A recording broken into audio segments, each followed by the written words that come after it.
Olá, uma ótima terça-feira para você, dia 11 de outubro. Estamos começando o Bom Dia Produtor com imagens ao vivo de Curitiba, no Paraná. Para hoje, o dia vai ser de chuvas ao longo do dia, com alguns períodos de melhoria. O volume previsto de chuva é de 16 milímetros e a previsão é de 13 graus a mínima e a máxima de 24 graus. Você aí de casa já sabe que é o meu convidado para acompanhar os principais destaques até às 8h30 da manhã pelo horário de Brasília. No programa de hoje vamos falar sobre as exportações de carne bovina do Brasil para a China, que bateram um novo recorde no mês de setembro, superando a máxima anterior registrada em agosto desse ano. Você vai ver também que a movimentação do preço do leite pago ao produtor no mês de setembro mudou. Você vai entender os fatores que explicam essa mudança. Ainda vamos acompanhar também sobre o clima, que tem favorecido a produção de café em algumas cidades da região sudeste do Brasil. E hoje à noite, às 8 horas, você confere o leilão Reserva Genética da Pecuária BR, oferta de embriões DTVT de matrizes com até 10 pontos de marmoreio, realização da Central Leilões e do @Play. É claro que tudo isso e muito mais informação você só tem agora no Bom Dia Produtor.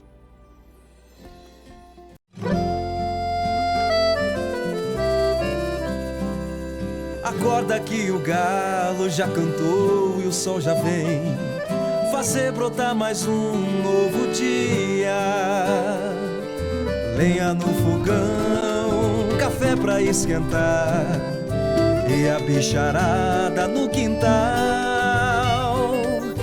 Bota pra molhar, tira leite no curral. Arreia o cavalo, tem gado pra campear.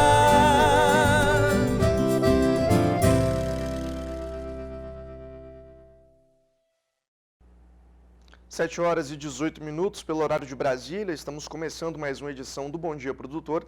Lembrando a você que dá para acompanhar a programação pelo portal sba1.com e também pelo Facebook do Canal do Boi.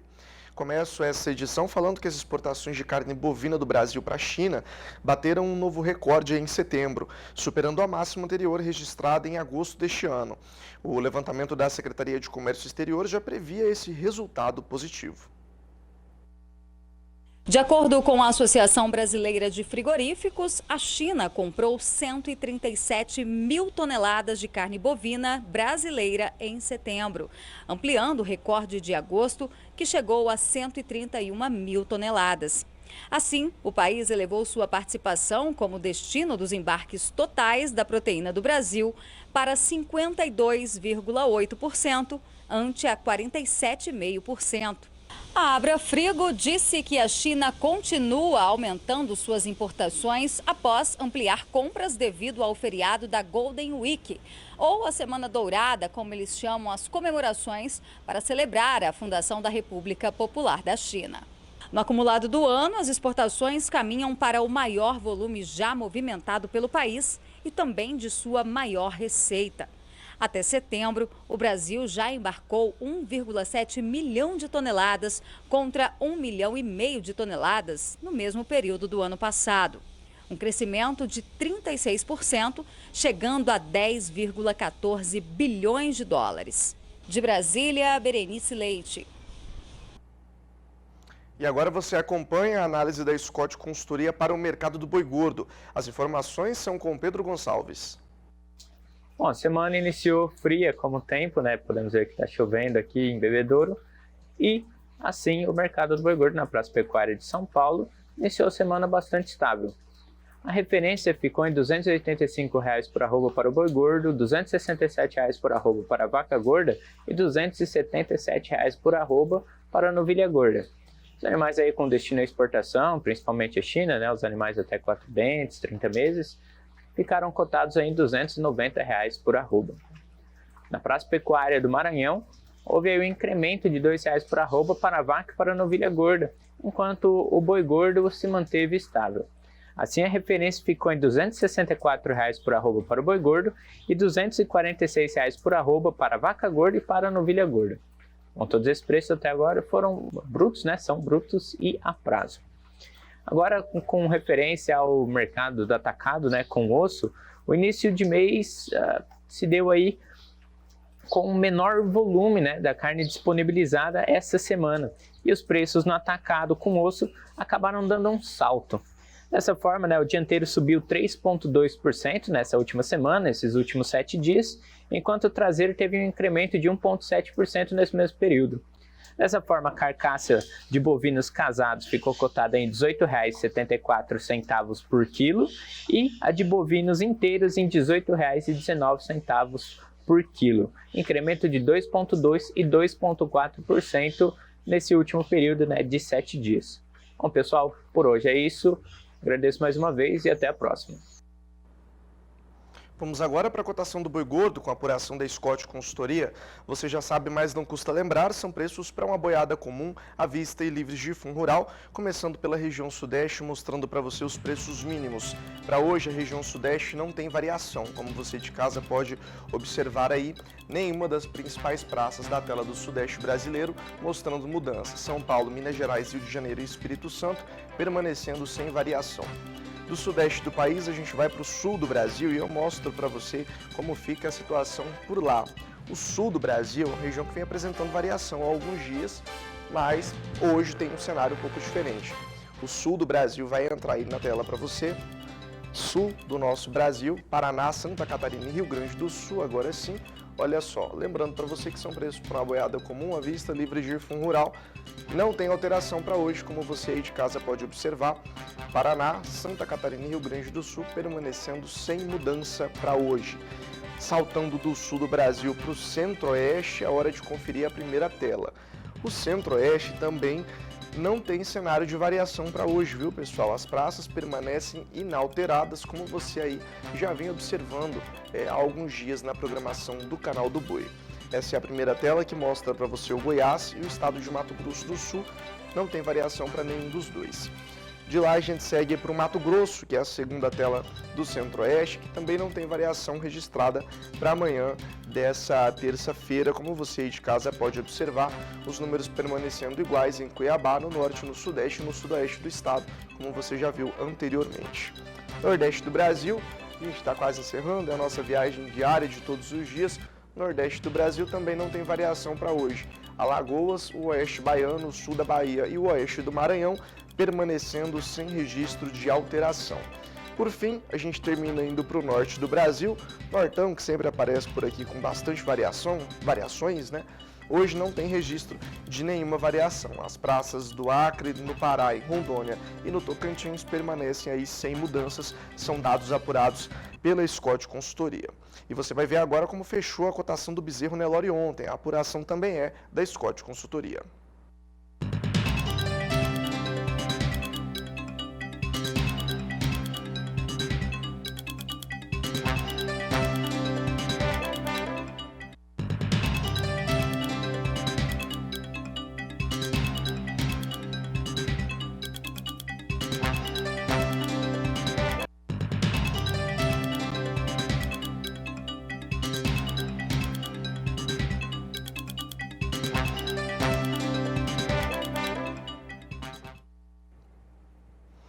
Você confere agora informações de como foi a movimentação do preço do leite pago ao produtor durante o mês de setembro.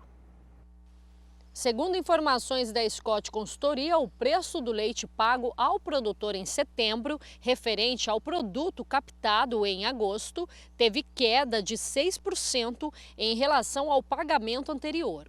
O valor é referente a uma média realizada pela consultoria em 18 estados produtores, chegando a uma média de valor de R$ 2,79 por litro. Este recuo vem como resultado de uma elevação na captação, que começou pelas bacias leiteiras do sul do país e que deve seguir melhorando, inclusive na região mais central do Brasil. Para se ter uma ideia, segundo dados da consultoria, em agosto deste ano, o volume de leite captado, média nacional, aumentou 7,4% em relação ao mês anterior. Além disso, houve um recuo na demanda no varejo, uma vez que os preços do leite vieram em trajetória de alta intensa até agosto, fazendo com que o produto, inclusive, se tornasse vilão entre a cesta de consumo básico do brasileiro. De Campo Grande, Kaile Rodrigues. E você confere agora um recado imperdível do Adriano Faleiros sobre como investir e custear a sua produção. Olá pessoal, muito bom dia para você que já pulou cedo, já começou a lida aí, já deu aquela geral, deixou tudo pronto para mais um dia que eu tenho certeza vai ser de muita coisa boa. Tá na hora daquele recado especial para você que é produtor rural. Porque quem é do campo sabe que está chegando aí um novo ciclo com um novo ano safra. E também você sabe que para desenvolver e melhorar a produção é preciso força. Por isso, a Caixa vai destinar mais crédito para o ano safra 2022-2023. E agora, o melhor. O crédito rural Caixa é para produtores de todos os tamanhos, de todos mesmo. E com esse crédito, presta atenção, você pode investir, ampliar, industrializar e comercializar a sua produção. E pode também comprar insumos com crédito custeio renovável, com renovação anual, que te dá ainda mais praticidade para o seu planejamento. Quer saber mais? É só você acessar caixa.gov.br/agro. Ou então, meu amigo, vai direto em uma das agências Caixa. A força do agro é Caixa e cresce junto com você. Até uma próxima! E está na hora de saber qual é o touro do dia do Genética BR. Gabriel Borges conta pra gente qual é o reprodutor de hoje.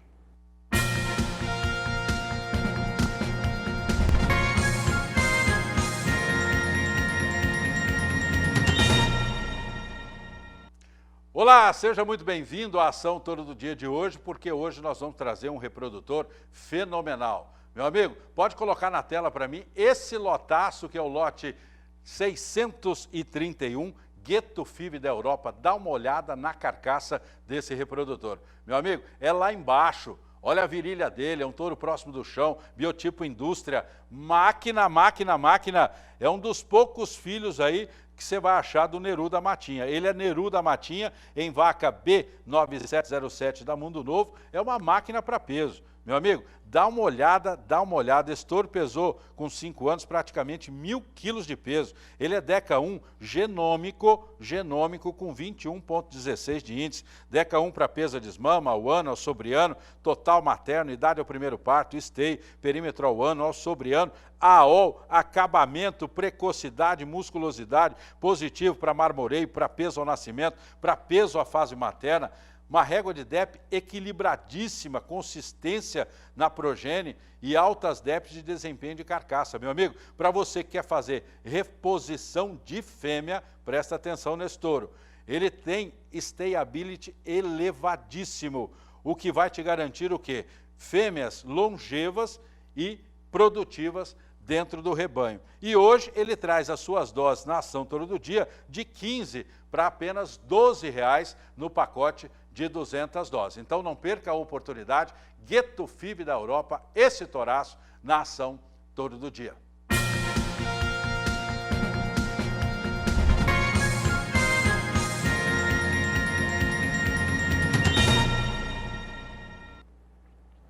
O Saint Peter é um peixe levemente avermelhado, com sabor e textura suave, bastante valorizado por essas características.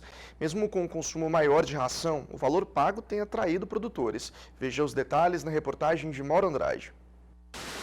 Dentre os peixes de cultivo, a tilápia é a de maior destaque, principalmente no Brasil, onde conta com várias espécies.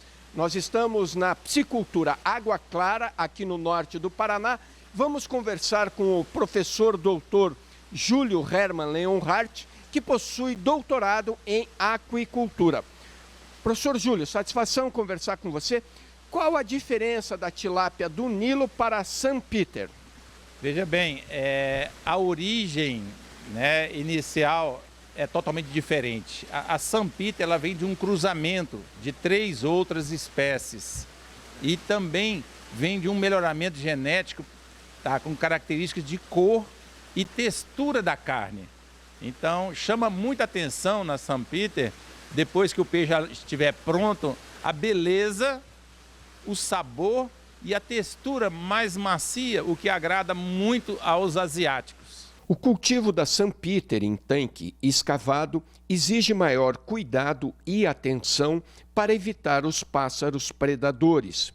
Por ela ser da cor vermelha, ela é muito predada. Daí a necessidade dos viveiros de cultivo, né, ser coberto com telas antipássaro. E muito desse peixe está sendo cultivado em tanques-redes, em reservatórios que já são protegidos dos pássaros. Pelo sabor suave e textura agradável, a Sanpíter possui maior valor de mercado. Por outro lado, é um peixe que possui baixa conversão alimentar, ou seja, consome uma quantidade maior de ração para chegar ao ponto de abate. Enquanto a gift, normalmente nós temos conversões aí de 1.4 para 1, né? Na Sanpíter, isso passa aí para 1.8 para 1. Né? Então ela tem um custo maior de ração. Por outro lado, ela é vendida com preços praticamente de 50% a 100% superior à tilápia do Nilo convencional.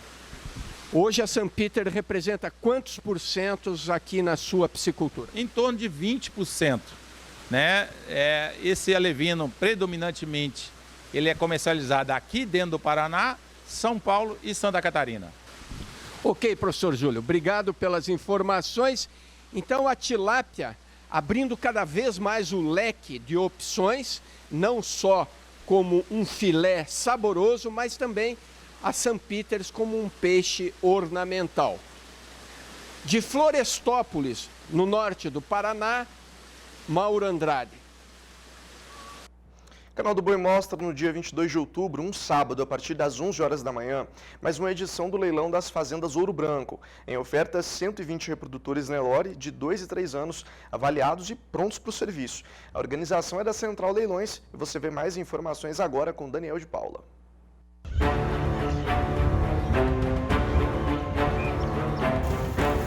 Touro Nelore é a ferramenta mais utilizada para cobrir a campo. Quando essa ferramenta vem carregada de certificação, número e essa carcaçona toda em 120 reprodutores jovens, então é bom se programar para investir no leilão Fazendas Ouro Branco marcado para 22 de outubro, sábado, 11 da manhã, pelo Canal do Boi. O patrimônio genético desse rebanho se transformou nesse ouro branco não apenas no nome da fazenda, que abastece o seu rebanho comercial com essa base bem construída em uma década de seleção, que partiu do investimento na solidez de outras marcas e se multiplicou com biotecnologias de reprodução. Aqui, essa superioridade ganhou identidade própria na produção, promotora da tão buscada pecuária de ciclo curto. É de fundamental importância que a gente encontre bezerros bem criados sem cripe, vamos dizer assim, na teta da vaca, e a gente conseguir uma bezerrada como essa que está aí atrás. E as gerações mais jovens, Daniel, elas representam a última fornada do trabalho. Se nós otimizamos esses ventres há 10 anos, é claro que os nascimentos da última estação, na verdade, são a coqueluche do nosso trabalho, né? É o que nós temos de maior valor genético, que representa a maior evolução possível. Evolução que se evidencia nesses touros do leilão, a maior parte fechando 24 meses e alguns saindo da vacada perto dos 3 anos para trabalhar em outros campos. A gente vai fazer mais um leilão, Daniel, com touros de 36 meses que já trabalharam a campo. São touros que tiramos da estação do ano passado. Agora vai aí, dia 22, vamos oferecer esse tipo de animal no leilão. Um animal bem manso que com certeza vai trazer bons frutos aí pro amigo pecuarista. Frutos esses que você já está colhendo lá, né? Já. Quer dizer que os bezerros deles já estão nascendo, né? Já estão nascendo. Então nós entendíamos que nós tínhamos que ter um reprodutor que nos desse precocidade de acabamento, precocidade sexual, que são as ferramentas que encurtam o ciclo. Nós tínhamos claro que os bezerros tinham que desmamar muito bem. O peso da desmama representa a distância que ele está do abate, dos 570 quilos. Então era importante que ele chegasse a desmama com um peso adequado. Para encurtar essa dita recria, é a fase da pecuária que você coloca a mão e reduz sobremaneira num bom manejo e com alta genética. E a proposta do Ouro Branco era justamente essa. Bom, fazenda a gente tem que estar no campo. Mas no caso aqui das fazendas Ouro Branco, antes de chegar na escolha da torama, a informação que está nas telas desses computadores é que vai dar o norte das escolhas, que vai depois se materializar em bezerros, que mostram a correção do caminho seguido pela equipe e pela assessoria. A partir dali, essa superioridade genética que já funcionou dentro da Ouro Branco, pode ser e vai ser compartilhada na forma dos reprodutores que vão dar ao mercado o mesmo resultado colhido aqui. Essa evidência está nos números de programas como o PMGZ e a NCP, onde a Ouro Branco tem índices de desempenho bastante convincentes nas principais características, que tornam o conjunto todo muito equilibrado. Hoje a gente trabalha acima da média do programa nacional. O que é isso? É seleção? Seleção. 10 anos de trabalho forte para chegar a esse tipo de animal que tem aqui hoje. Muita confiança no que você tem em casa, você passa para o mercado agora. Agora estamos aí disponibilizando dia 22 esse tipo de animal aí. Melhoramento não se faz com uma característica. É extremamente arriscado você eleger uma característica e pressioná-la, né?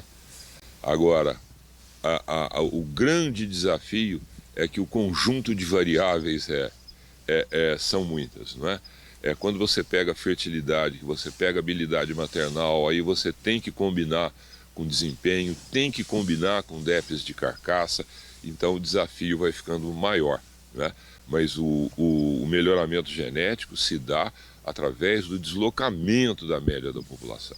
Não nos interessa pontos fora da curva, não interessa nós vendermos um indivíduo, nós temos que vender uma safra de reprodutores criteriosamente identificados.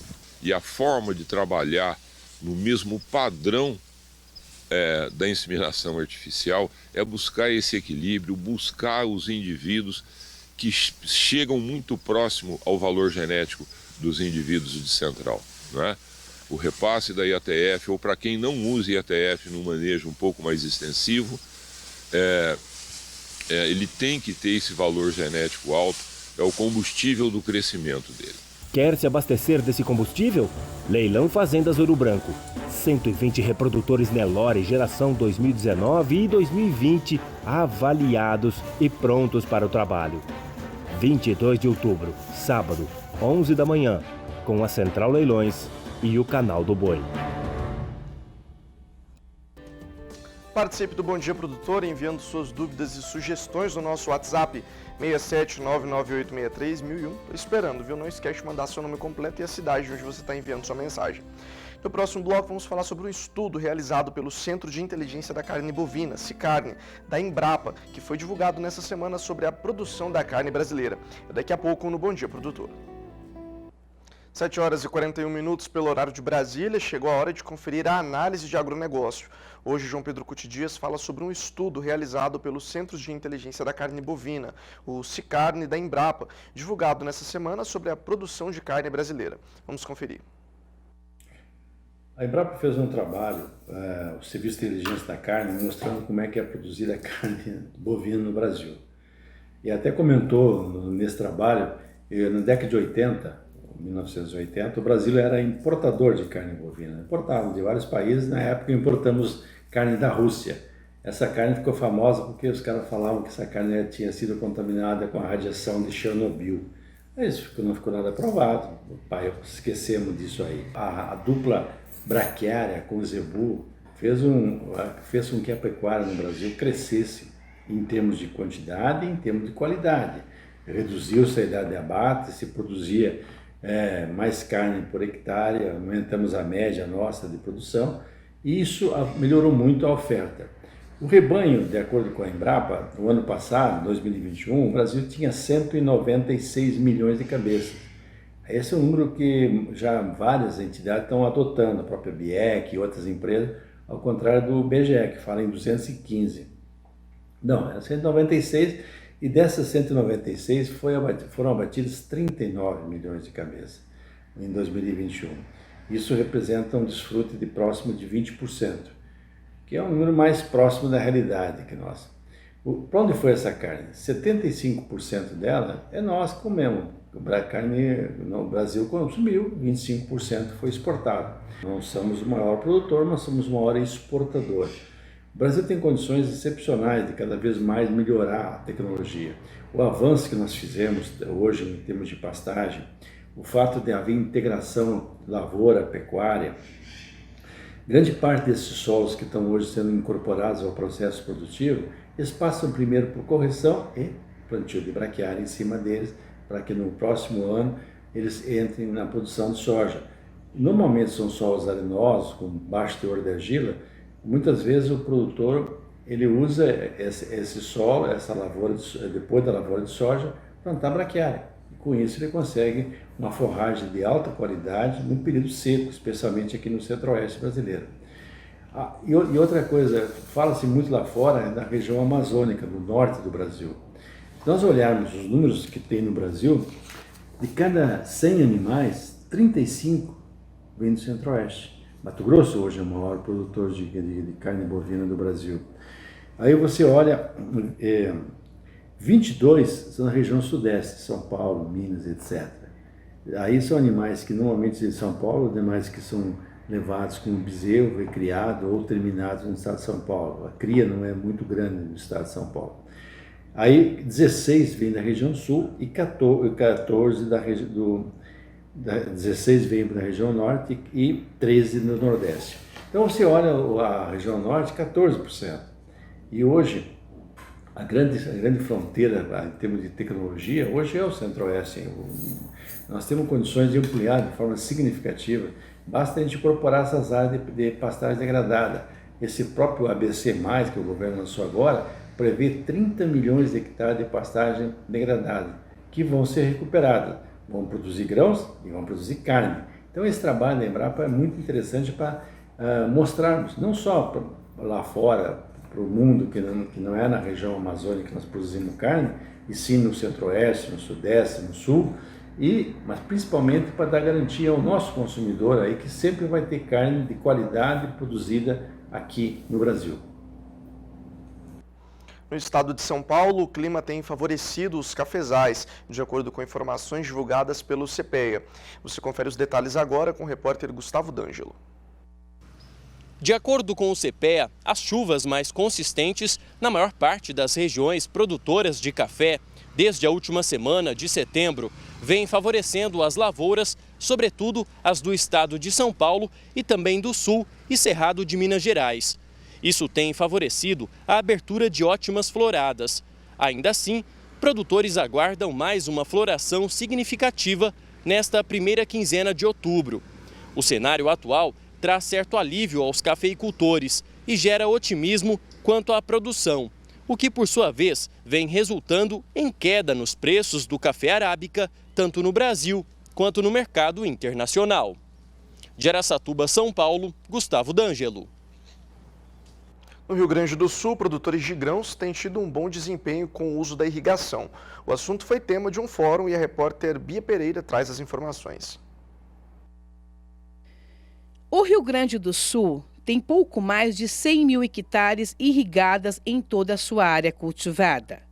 Cruz Alta possui aproximadamente 13 mil hectares irrigadas, tendo assim o maior potencial de produtividade da soja de todo o Brasil, o que elevou a média nacional de 54 sacas por hectare para 123 sacas em relação à mesma área plantada. A falta de chuva faz com que o estado tenha perdas por ano em torno de 2.500 quilos de soja por hectare, o que levantou um alerta importante para os agricultores. O produtor precisa saber o potencial da sua lavoura, o quanto ele pode colher e investir, de acordo com aquilo que ele produz. É uma satisfação muito grande estar falando no canal do Boi. E pensando no que nós abordamos aqui na Fenatrigo, o título da palestra foi: qual o potencial de produtividade para a sua lavoura de soja? Então, o grande desafio que o produtor tem que ter claro é saber o quanto ele pode colher na sua lavoura. Aqui o nosso foco foi em lavouras irrigadas. Então o produtor ele precisa saber se o potencial da lavoura dele é 90 sacas, 100 sacas, 110 ou 120 sacas. Cada vez mais a margem que o produtor tem por hectare ela é menor. Então o produtor precisa exatamente investir de acordo com aquilo que ele pode produzir. Nesse sentido, nós trouxemos os valores de potencial de produtividade para todo o Rio Grande do Sul, que em ambientes irrigados variam de 6 mil quilos por hectare em Santa Vitória do Palmar, passando por Cruz Alta, que é onde nós temos o maior potencial de produtividade de soja em todo o Brasil, e nós estamos falando ao redor de 7.500 quilos por hectare, chegando até o norte do Rio Grande do Sul, onde nós temos um potencial aproximado de 6.800, 7.000 quilos por hectare. Então o primeiro ponto foi determinar o olho da mosca, ou seja, qual é o potencial que o produtor pode atingir a nível de lavoura. Depois nós apresentamos os gaps, ou seja, as lacunas de produtividade ou aonde o produtor está perdendo produtividade. Os 4 principais fatores são, primeiro, deficiência hídrica. O produtor no Rio Grande do Sul perde na média por ano de 2.500 a 3.000 quilos de soja por hectare por falta de chuva. E aí depois vem nutrição, escolha de cultivar e densidade e manejo de doenças. Então esses são os 4 principais fatores e foi isso que a gente abordou. E afundando um pouquinho mais no primeiro Fórum Gaúcho de Irrigação, nós trouxemos que o produtor não dá mais para fazer irrigação pegando a terra na mão e determinando que está na hora ou não, olhando se a folha da soja do milho está murchando ou não, não. Tem que ter critérios muito técnicos para determinar o quanto precisa irrigar por fase de desenvolvimento da cultura da soja. Então foram esses os fatores e o que a gente trouxe de novidade para o primeiro Fórum Gaúcho de Irrigação. Nós precisamos de políticas públicas que permitam os produtores ir até as fontes de financiamento e inverter com uma quantidade de anos razoável e colocar irrigação dentro da sua lavoura. Então, se nós pensar aonde está a fronteira do Rio Grande do Sul, principalmente na metade sul, e na metade sul do Rio Grande, nós temos muita água disponível. Então, o que a gente precisa? As leis permitir o produtor fazer a captação da água e, consequentemente, a irrigação e, da mesma forma, financiamentos de médio e longo prazo que permitam o produtor produzir mais alimentos para toda a sociedade. Então, esses são 2 fatores importantes. E também conscientizar que o principal fator de perda de produtividade na lavoura de soja, na lavoura de milho no Rio Grande do Sul é a deficiência hídrica, ou seja, nós encorajamos os produtores a colocar mais pivô, trabalhar mais com irrigação, porque com certeza essa é a principal dor do paciente hoje, ou seja, o principal fator que está reduzindo produtividade a nível de lavoura no Rio Grande do Sul. A falta de uma legislação específica também para o uso de pivôs, para o uso da água, como é que fica a situação? Perfeito, muito boa pergunta. Nós passamos todo o primeiro semestre nos Estados Unidos, em Nebraska, o estado que mais irriga soja nos Estados Unidos. Se nós for pensar hoje, 50% do estado de Nebraska é irrigado, ou seja, 50% do estado tem irrigação, numa área muito similar ao Rio Grande do Sul, e de onde o produtor tira a água, do lençol freático. Então nós precisamos fazer mais estudos para ver se nós temos capacidade ou não de estar utilizando também o lençol freático para fazer irrigação. Tudo com muita cautela, balizado por ciência, mas sim, nós precisamos olhar as nossas fontes de água disponível para estar fazendo irrigação e amparado com a legislação que o produtor precisa para ter segurança, para tomar uma decisão de investir em alguma estratégia de irrigação. A OCEPAR, Central das Cooperativas do Paraná, debateu na semana passada a bovinocultura de corte no estado. Confira como foi.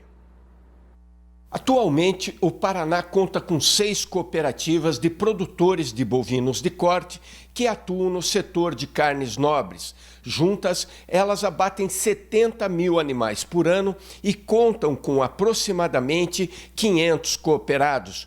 Números considerados pequenos se analisarmos o potencial de mercado. Alexandre Monteiro, gerente técnico da OCEPAR, fala sobre o cenário atual do setor. O cenário tá positivo, né? Há uma valorização da carne bovina, né? Diante aí das exportações, e o mercado interno também está bem aquecido, né? Então as cooperativas estão de olho nesse mercado, estão trabalhando forte para atuar, especialmente no nicho, né, das carnes nobres, né, no novilho precoce, que é onde as cooperativas têm desenvolvido a maior parte das suas atividades e do seu mercado. As cooperativas têm gradativamente ampliado, né, seus investimentos nessa área. Hoje nós já temos uma cooperativa com planta própria, né, algumas delas ainda trabalhando com parcerias, né? Mas cada vez mais as cooperativas estão avançando nesse mercado, alcançando novos mercados, saindo um pouco do estado do Paraná e ampliando o seu trabalho nessa área comercial. De Londrina, Mauro Andrade.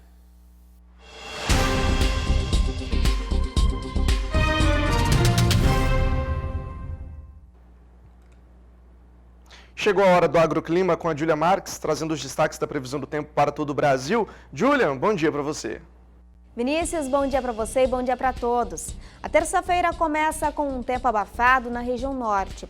Inclusive, temporais mais fortes e altos acumulados são previstos sobre os estados do Amazonas, Rondônia, Acre e partes do Pará. Tempo firme e baixa umidade apenas no leste e norte do Tocantins, no nordeste do Pará e leste do Amapá. No sul, a chuva persiste em Santa Catarina e também no Paraná e tem alto risco para transtornos. Também chove a qualquer hora do dia no leste e litoral do Rio Grande do Sul. Quanto às temperaturas, continuam baixas na região.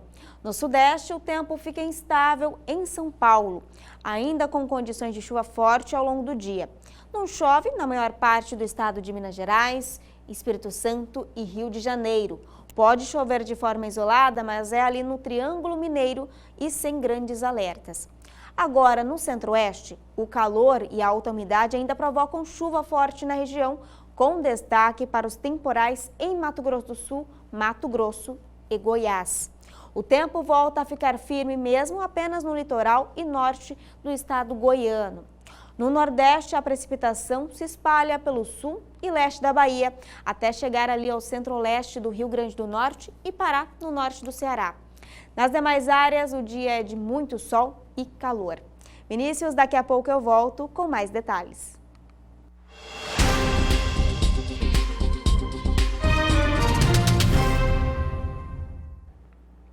Bom dia, produtor. Vai para um rápido intervalo comercial. Eu vou sair para esse break com imagens ao vivo de Cáceres, no interior do Mato Grosso. Previsão hoje para lá é de sol, alternando com pancadas de chuvas e possíveis trovoadas. O volume de chuva previsto para a cidade de Cáceres hoje é de 10 milímetros e a temperatura deve oscilar entre a mínima de 23 graus e a máxima de 34 graus. É com essa imagem bonita do interior do Mato Grosso que a gente vai para o intervalo. Daqui a pouco estou de volta, hein? Não sai daí. Bom dia, produtor, está de volta, agora com imagens ao vivo de Divinópolis, interior de Minas Gerais. Previsão para hoje na cidade é predomínio de sol, apenas com pouca variação de nuvens, não tem previsão de chuva. Temperatura oscila entre a mínima de 17 graus e a máxima de 33 graus. São 7 horas e 59 minutos pelo horário de Brasília. Olha só, em mais um evento promovido para demonstrar a qualidade da carne produzida com o gado Nelore, a Boutique de Carnes e o restaurante Barreto Steak trouxe novamente a Campo Grande o especialista em carnes e renomado churrasqueiro gaúcho Marcelo Bolinha. O workshop realizado na última sexta-feira na capital de Mato Grosso do Sul destacou mais uma vez a qualidade da carne produzida com altos índices de marmoreio pela Pecuária BR, vitrine de tecnologia na produção de animais da raça Nelore. É o que você acompanha com José Cunha e Sidney Coelho. Uma noite daquelas para descontrair, tomar um bom chopp gelado e degustar da melhor carne assada com os amigos. E de quebra, conhecer um pouco mais sobre carnes nobres, cortes, desossa, além de todas aquelas nomenclaturas, EGS, AO e marmoreio, que todo pecuarista já deve ter ouvido falar quando o assunto é carnes de qualidade. Assim, foi o workshop Desossa, promovido pelo Barreto Steak com Marcelo Bolinha, na noite da última sexta-feira em Campo Grande. Um show de conhecimento de quem entende quando se fala em churrasco, para quem entende quando se fala em pecuária. É um trabalho que nós queremos mostrar para o pecuarista do pasto à mesa, né? A seriedade que nós temos desde a criação dos animais até a finalização dele aqui no restaurante, aqui no açougue, proporcionando, sejam cortes do dia a dia, cortes para churrasco, né? E a qualidade Barreto Steak de trabalhar. E o artista da noite, o grande mestre, está aqui do meu lado, Marcelo Bolinha. Bolinha, mais uma vez em Campo Grande, muito bem-vindo.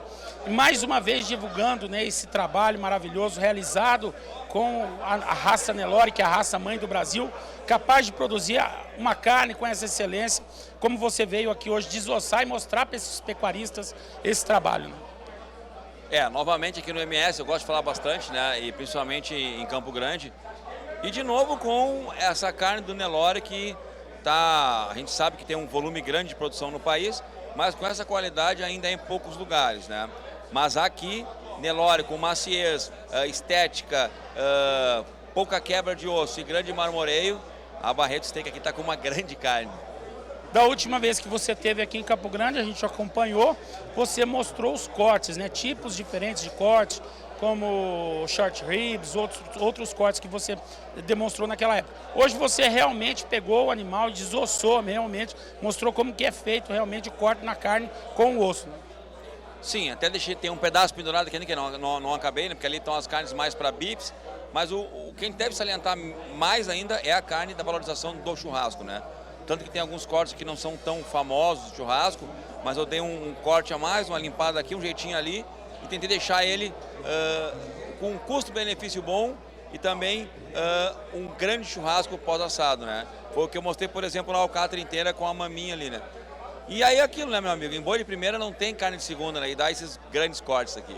E tanto a carne utilizada para o corte no workshop, quanto a servida no evento, assim como também as servidas no restaurante e comercializadas na boutique de carnes do Barreto Steak, são 100% produzidas pela Pecuária BR, vitrine de tecnologia que trabalha com foco na produção de um produto diferenciado, produzido através da ultrassonografia de carcaça, que mede os índices de espessura de gordura subcutânea, a área de olho de lombo e o marmoreio, resultando em um excelente rendimento de carcaça.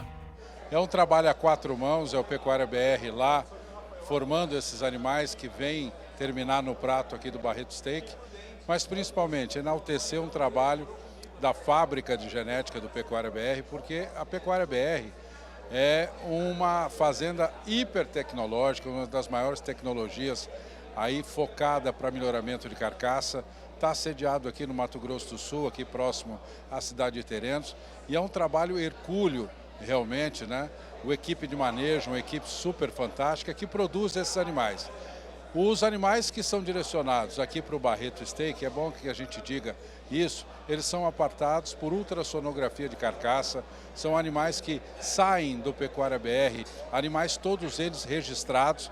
O animal que nós colocamos hoje aqui à prova, um animal de 570 quilos, 58% de rendimento, uma matriz não, porque foi para terminação, mas uma fêmea registrada dentro da Associação Brasileira dos Criadores de Zebu, da BCZ. Então todos os animais direcionados da Genética Pecuária BR, PO ou PA, aqui para o Barreto Steak, são registrados e com alto grau de marmoreio.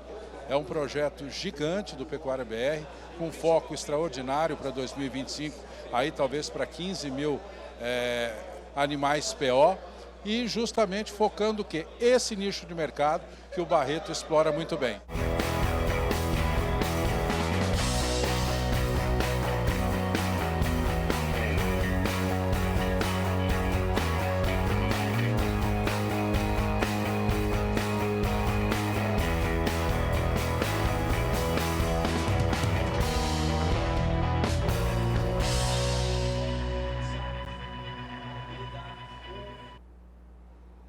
E o Grupo Resende encerra sua agenda comercial em grande estilo, ofertando no próximo sábado, dia 15, a partir de 1h da tarde, 300 touros da geração 2020 com shape do programa Delta Gen. Daniel de Paula e o cinegrafista Sidney Coelho estiveram na fazenda para conferir o que vem por aí, com a organização da Central e da Capitaliza Leilões. Transmissão Canal do Boi. Dá só uma olhada.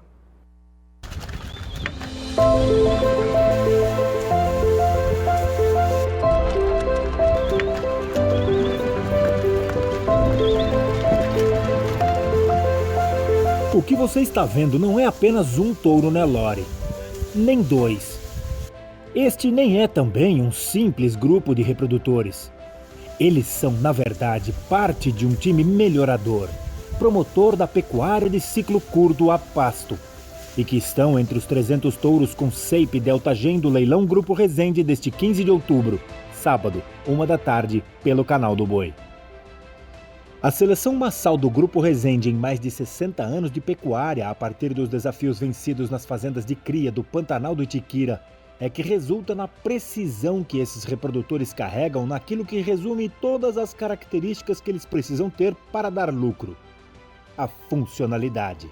A base de genética nossa na fazenda é muito forte, é muito grande, é muito boa. E para sair esses touros de leilão que serão ofertados agora, nós estamos à base de quase que 10 mil vacas em programa. Então é um trabalho constante, sério, bem feito, para tentar chegar num animal que seja de fato muito funcional. Um trabalho como o trabalho do Grupo Resende, uma seleção criteriosa há mais de 6 décadas, traz consigo todo o melhoramento genético chancelado aí pela Delta Gen, pela geração de dados do GenSys, um trabalho consistente, um trabalho muito criterioso de seleção ano após ano, descartando em larga escala, inseminando, acasalando e utilizando das melhores tecnologias para a produção dos animais superiores. Uma superioridade provada nos resultados do primeiro cliente dessa genética, o próprio Grupo Resende, que enxerta as irmãs desses touros aos 12, 13 meses, renovando o time de mães da empresa, e abate não apenas os machos que não receberam o Seipe, mas, em muito maior número, os filhos dos que foram chancelados. Fruto de uma avaliação feita dentro de um universo comparativo com mais de 60 mil matrizes do programa, o que coloca essa tourama em um nível elevado de confiança. É um número muito robusto, Daniel, um número que traz credibilidade, que dá segurança para a nossa seleção, ou seja, a gente sai de 4 mil animais para ofertar 300 touros no leilão, então nós estamos falando de muita qualidade genética, muita pressão de seleção, animais de excelente qualidade que realmente vão contribuir para a pecuária nacional. A superioridade genética da safra atual aqui no Grupo Resende é tamanha que cada um desses touros, se você bater o olho e depois for olhar com muita atenção no catálogo, nos seus números está a indicação para uso no repasse da vacada dentro da sua fazenda. Mais do que isso, seria até um desperdício não pegar a maioria deles, coletar para uso em projetos de ATF para multiplicação dessa genética em larga escala. Mais de 90% do leilão DECA 1, acima de top 8%, nós estamos falando de animais extremamente selecionados, com altíssimo valor genético. São dados e informações de avaliações muito próximas dos animais de central de inseminação, ou seja, são touros qualificados para repassar a vacada em qualquer região do território nacional, mas também muitos desses animais serem coletados nas fazendas, utilizados na inseminação a fresco, para disseminar de forma rápida e fazer o progresso genético dentro de cada fazenda. Com certeza esses animais, utilizando em larga escala, vão conseguir produzir animais mais precoces, mais pesados e trazendo lucro mais rapidamente para o produtor. Um lucro que vem dos filtros utilizados para validar a tecnologia empregada nessa seleção, amarrado com a genômica e favorecendo um mercado que usufrui disso tudo com liquidez e fidelização. Dentro do nosso trabalho de seleção e de acasalamento, nós utilizamos as informações genéticas e genômicas para usufruir o melhor produto desse acasalamento. E aqui, ano após ano, dentro do melhoramento, a gente prevê que a safra vai ser melhor do que a safra anterior. E é claro, é evidente que utilizando as ferramentas que a gente tem em mãos, a gente consegue aumentar a acurácia dessas informações e transferir isso para o nosso cliente, para o nosso investidor, colocando no mercado um animal com muito mais confiabilidade que vai transmitir essas características que estão vendo, de precocidade, musculosidade, idade do primeiro parto, fertilidade e tantas outras que rendem no bolso do produtor. A gente tem que ofertar para o mercado aquilo que a gente tem um nome para zelar e quer zelar e faz touro para nós mesmos. Então também é muito importante a gente não ter senões e só pôr no mercado aquilo que de fato a gente tem orgulho e tranquilidade de ofertar. Tem muita gente que vem comprando ano a ano e só isso que nos permite aumentar a nossa oferta e ter liquidez para ela. Então estamos muito contentes. Contente-se você também programando seus investimentos em 300 touros Nelore Seipe Delta Gen do leilão Grupo Resende do dia 15 de outubro, sábado, 1 da tarde, com a Central Leilões e a Capitaliza Mais Leilões e transmissão do Canal do Boi.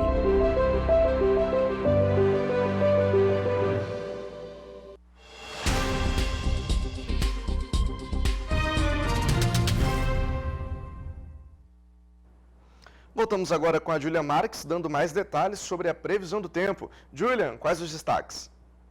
A terça-feira inicia com um tempo aberto e sem previsão de chuva sobre áreas de Minas Gerais, Espírito Santo e também Rio de Janeiro.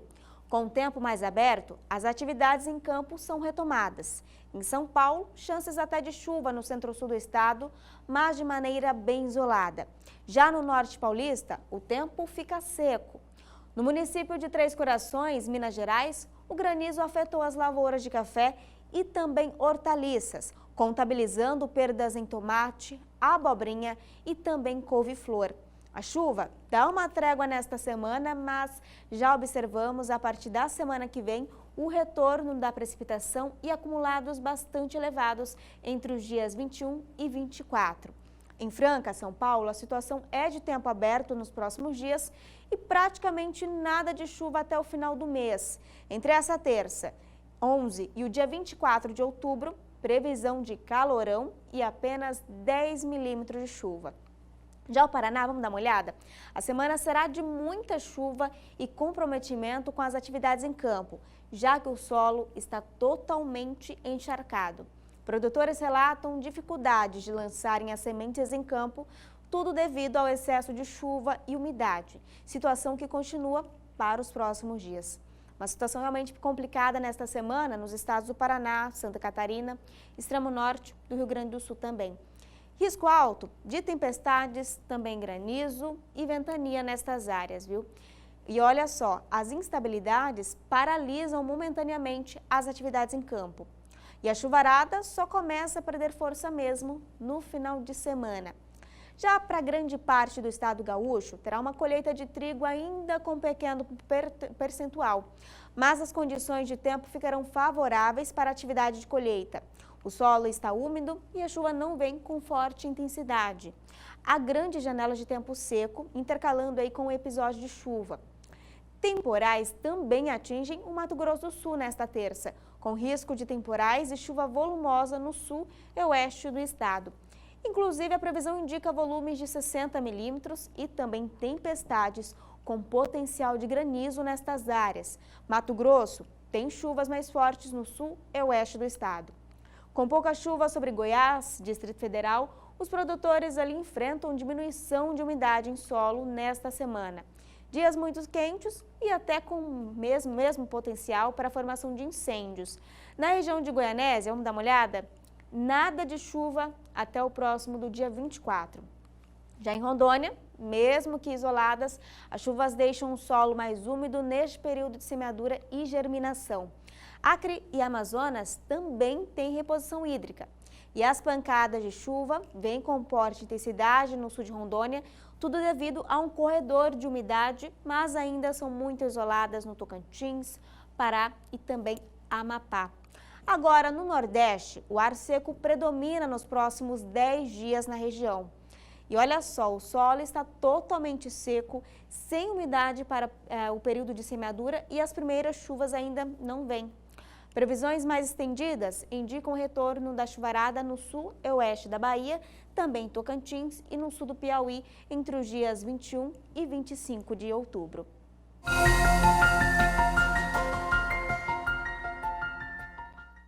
Agora chegou a sua vez aqui no Agroclima. A previsão do tempo hoje vai para o Paulo de Brumado, Bahia. Paulo, muito obrigada por acompanhar o programa. Hoje, nos próximos 3 dias, a previsão indica sol entre algumas nuvens e não tem previsão de chuva. A máxima para hoje, 33 graus e a mínima fica na casa dos 19. Essa outra previsão vai para o Juarez de Brejolândia, também Bahia. Juarez, agradeço a participação por aqui. Vamos ver como fica o tempo na sua cidade? Hoje, nos próximos 3 dias, o sol predomina entre algumas nuvens. A máxima para hoje, 38 graus e a mínima na casa dos 20. Interessado em saber como fica o tempo para os próximos dias aí na sua cidade? Então participe conosco enviando uma mensagem de texto, áudio ou também em vídeo para o número 67 99264 7810. Não fique de fora, a próxima previsão pode ser a sua. Até mais!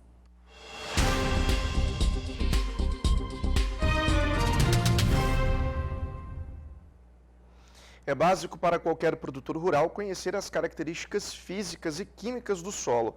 Estas informações são obtidas por meio da análise de solo realizada em laboratório especializado. É o que você confere mais na próxima reportagem. O objetivo principal de uma análise de solo é quantificar em laboratório a necessidade química do solo, seja os insumos, corretivos ou fertilizantes, para com isso a prática se tornar cada vez mais eficiente. A análise de solo se torna cada vez mais essencial devido ao preço dos fertilizantes que tem flutuado muito nos últimos anos. Eu vou conversar com Leonardo Pontes, ele é engenheiro agrônomo especializado em fertilidade do solo. Leonardo, satisfação conversar com você. Quais são o procedimento correto que o produtor deve adotar para se fazer uma boa análise de solo? Quando a gente pensa em análise de solo, Mauro, a palavra a ser dita é representatividade. Eu tenho que identificar dentro da minha propriedade quais são as zonas de manejo, zonas que eu vou tratar de forma diferente para aí sim conseguir alocar os meus recursos, né, de acordo com a necessidade daquela área. Hoje a tecnologia está evoluindo bastante e o produtor não pode jogar insumos nem a mais e nem a menos. Como chegar a essa eficiência? Exatamente. A tecnologia tem evoluído muito, né, e ela é aliada do produtor rural. Seja no mapeamento, determinação dessas zonas que a gente vai estar trabalhando, seja na aplicação de insumos, né, em taxa variável ou não. Então o produtor rural tem que usar isso, né, a favor dele, usar os recursos de forma racional, nem jogando a mais nem a menos. A gente, além da produtividade, eu, como engenheiro agrônomo, eu prezo muito pela rentabilidade, certo? Eu consegui aumentar a margem desse produtor. Ao dividir a propriedade em talhões homogêneos, é possível conhecer a necessidade do solo e fazer a correção e a adubação com quantidade exata de insumos, evitando assim o desperdício. Além disso, o custo da análise de solo é baixo frente aos benefícios que proporciona. Não existe uma receita de bolo, né? A gente costuma dizer. Eu tenho que identificar, né, dentro da minha propriedade qual que é a minha área, a região, né, o meu talhão que está necessitando mais os meus recursos e trabalhar isso de forma específica. E não necessariamente fazer uma fórmula geral, né, e jogar isso, expandir isso para toda a área. O diagnóstico agronômico, Mauro, ou seja, a análise de solo, não se restringe apenas à parte química do solo, mas também a parte biológica e física, né? A gente tem que ter esses três pilares, né, que vão compor aí o que a gente chama de saúde do solo. Ok, Leonardo, obrigado pelas informações. Então, análise de solo, uma prática cada vez mais essencial para o produtor que quer reduzir os seus custos e tornar o seu solo cada vez mais produtivo. De Londrina, no Paraná, Mauro Andrade. No domingo, às 14 horas, horário de Brasília, o Agrocanal transmite o 27º leilão Nelore Uama, do proprietário Wilson Martinelli, que oferta 80 touros Nelore PO avaliados pelo PMGZ. Realização Ricardo Nicolau Leilões. Confira o que está sendo preparado para esse grande evento.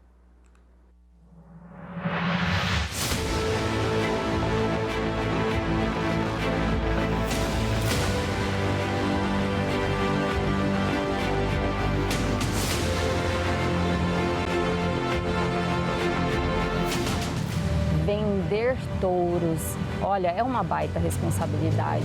E a Nelore Uama encara isso com um compromisso muito sério do projeto.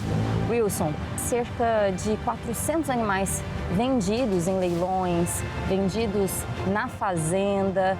E acho que o mais bonito de tudo isso é que esses clientes que compram essa genética criaram com vocês uma tradição, criaram um vínculo e confiam muito nesse trabalho de vocês. Acho que é fruto dessa dedicação ao Nelore, né? Então, ao longo do tempo, a gente tem procurado oferecer assim, animais diferenciados para os nossos clientes. Tanto é que tem muitos clientes, hoje, que pedem para eu ir lá e apartar o touro para ele e mandar e sem ver. Mas é isso mesmo, sempre procurando oferecer bons animais para os nossos clientes.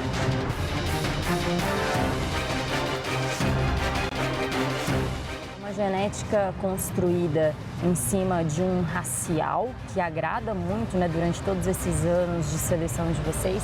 E usando ferramentas como o PMGZ, vocês têm aí uma constante assessoria do Pankowski junto com a equipe? Então, a base nossa, nós não temos hora nenhuma animal LA, vindo de fundação ou de livro aberto. Sempre foi PO e acabando nos POI. E nós trabalhamos muito, que era na época também, animal de pista. Então o racial dele ficou muito bonito. E hoje a gente trabalha mais com animal de produção, né, e sempre buscando a ferramenta do PMGZ para nos ajudar nessa avaliação. E é o conceito animal Nelore Vama? Se tivesse um cliente aqui agora e perguntasse para você, o que eu estou comprando e eu estou levando para casa quando eu compro um animal Nelore Vama? Fertilidade, habilidade materna e desempenho. E precocidade sexual, sem perder o ganho de carcaça e com características raciais apropriadas. Falando um pouquinho mais sobre esse leilão que se aproxima, a 27ª edição. Vocês estão se preparando aí para um remate que vai ser presencial lá em Nova Canaã do Norte. Então, como que foi apartar, né, esses touros, os crivos, né, a peneira para a gente chegar nesses indivíduos? Então, só foram buscados os animais superiores. A gente tinha um lote lá de 200 e poucos touros, apartamos aí 80, que são animais diferenciados para vir nesse leilão. Nós sempre usamos animais com registro definitivo, porque não é a minha classificação, tem que vir o técnico também e me ajudar nessa apartação para minimizar algum problema que possa haver. Então são animais bem caracterizados, animais com desempenho superior. Então essa parte aí a gente é bem criteriosa e quem me ajuda, como você disse, o Dr. José Pankowski, que já há muitos anos que nos auxilia nesse trabalho.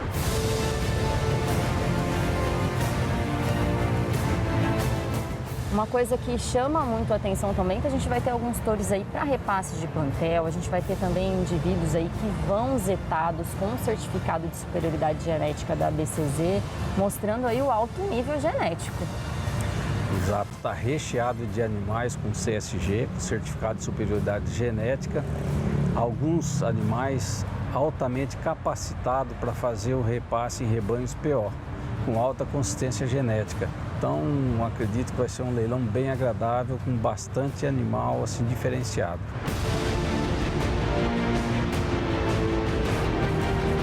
Esses 80 touros Nelore PO irão a remate com uma média de 26 meses de idade, 38 de CE e 730 quilos, todos avaliados pelo PMGZ.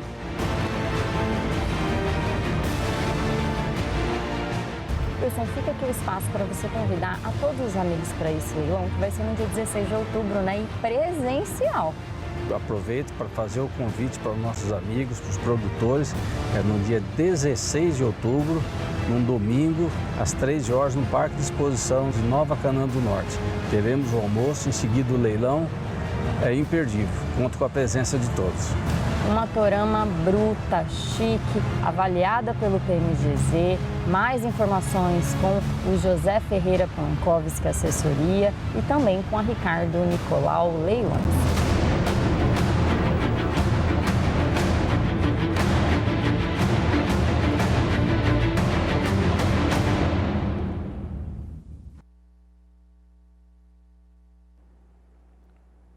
A gente tem falado sempre aqui nos programas sobre os problemas enfrentados pelo bioma pantaneiro.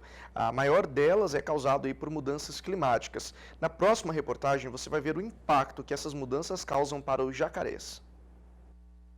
Considerado patrimônio natural da humanidade e reconhecido como maior reserva da biosfera pela Unesco no ano 2000, o bioma Pantanal é ainda hoje o mais preservado do planeta, com mais de 80% de sua cobertura original. E mesmo diante das maiores catástrofes de incêndios já registradas em 2020 e 2021, a região pantaneira ainda é a dona das mais belas paisagens e guarda consigo, além da riqueza da fauna e da flora, um pôr do sol jamais visto em qualquer outro lugar do mundo.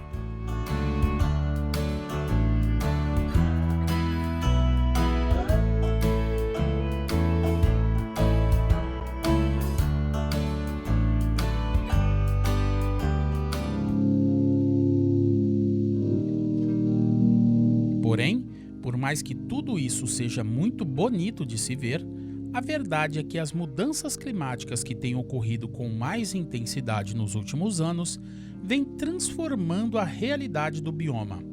E os jacarés estão sentindo isso na pele.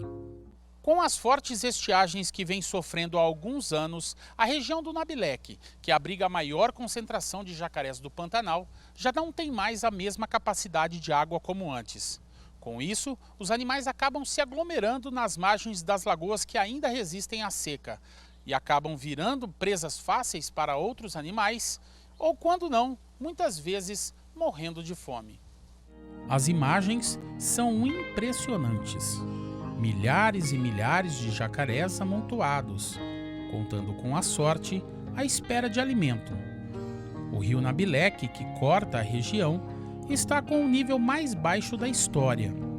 Em alguns pontos, os bancos de areia servem até como represa para o rio, que é um dos maiores da região. A pecuarista Nilde Silva conta que a situação por lá é uma das mais devastadoras que ela já presenciou. Você vê o tanto que tem jacaré morto aí, e uns comendo o outro por falta de alimentação. Então aí tem esse lado ruim, que é um lado que a gente nunca viu aqui, eu mesmo nunca vi. A pesquisadora da Embrapa Pantanal, Zilka Campos, que trabalha há anos com jacarés, explica que o estresse hídrico, alimentar e térmico são as principais causas de mortalidade entre os animais. A situação é bem desesperadora. A gente acredita que a partir do ano que vem se vai normalizar, as chuvas vão normalizar, né? Mas a gente precisa preocupar também com as ameaças. Tem muitas ameaças, tanto no Planalto como a nível de outros ambientes, que são já possivelmente efeito das mudanças climáticas globais. Imagens tristes de se ver. E assim, o Pantanal pede socorro. E aos jacarés do Nabileque só resta a esperança. Esperança pelas chuvas abundantes que possam encher novamente os mananciais e restaurar os rios e lagos, tão importantes para a vida da região pantaneira.